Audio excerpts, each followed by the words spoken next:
Hi, this is Brian Buckaloo from Provision Studios, and I just want to welcome you to the first video in my 5-minute mix tip series.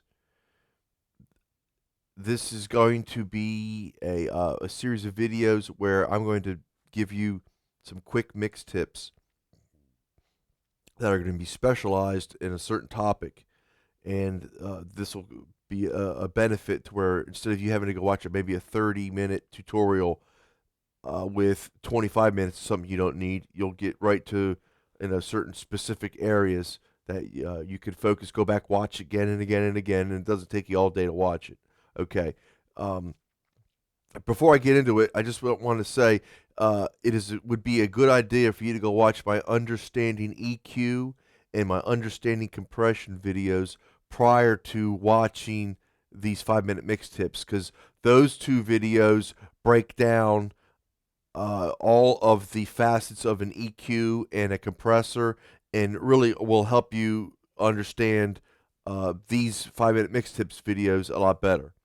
Okay, so here today I'm going to show you how to put in a filter on an audio file, so you'll understand how it works and more importantly why you would do it.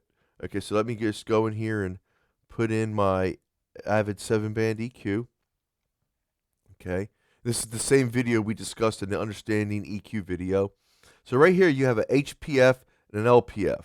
The HPF stands for high pass filter, and what it does is it filters out all of the low frequencies, allowing the high frequencies to pass through.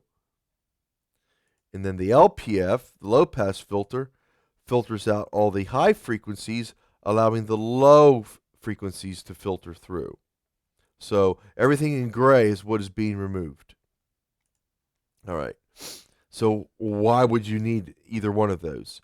Okay, a high pass filter would work great on, let's say you have a guitar track and you want some of the low frequency energy that was captured in the room when you mic'd up the cabinet to be removed, so that that energy is not being used by any other instrument than the bass and the kick drum. Allow those two instruments to sort of poke through and have more energy in your track. This would be very beneficial on multi-tracked guitars. The more guitar tracks you have, the more low frequency information they are using. By putting a high pass filter on each one of those guitar tracks, you are giving that energy back to the bass and the kick drum. On the other side of it, the low pass filter, you might want to use that on a bass guitar. Let's say you don't need a lot of information up here on a lower frequency instrument, so you would put a low pass filter on it. I'm not saying you would want to do that, because normally you only have maybe one or two bass tracks, but I'm just saying it's something that you can use if you have some high noise on a track. Another really good feature of a filter is adding special effects. Let's say you take this and you ramp this up like so. And I'm going to play this audio. This is a song I wrote. This is just to give you an example of how this would sound with this high pass filter turned way up. I'm going to turn up even more. Okay. This is going to be the video or the audio without and then with the filter.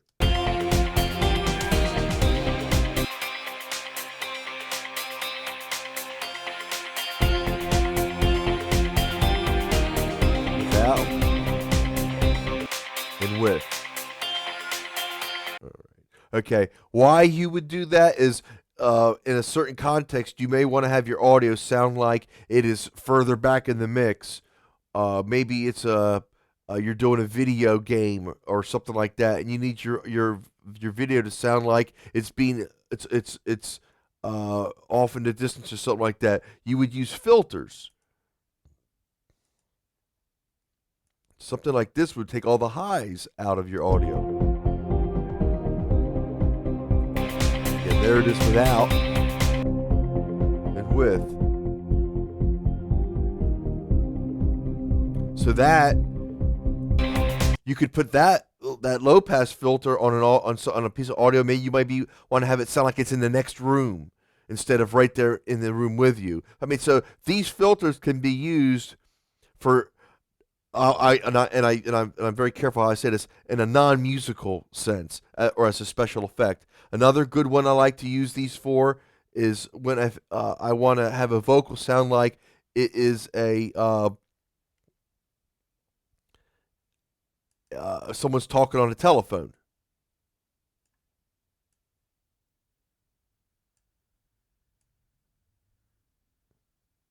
I go in like this.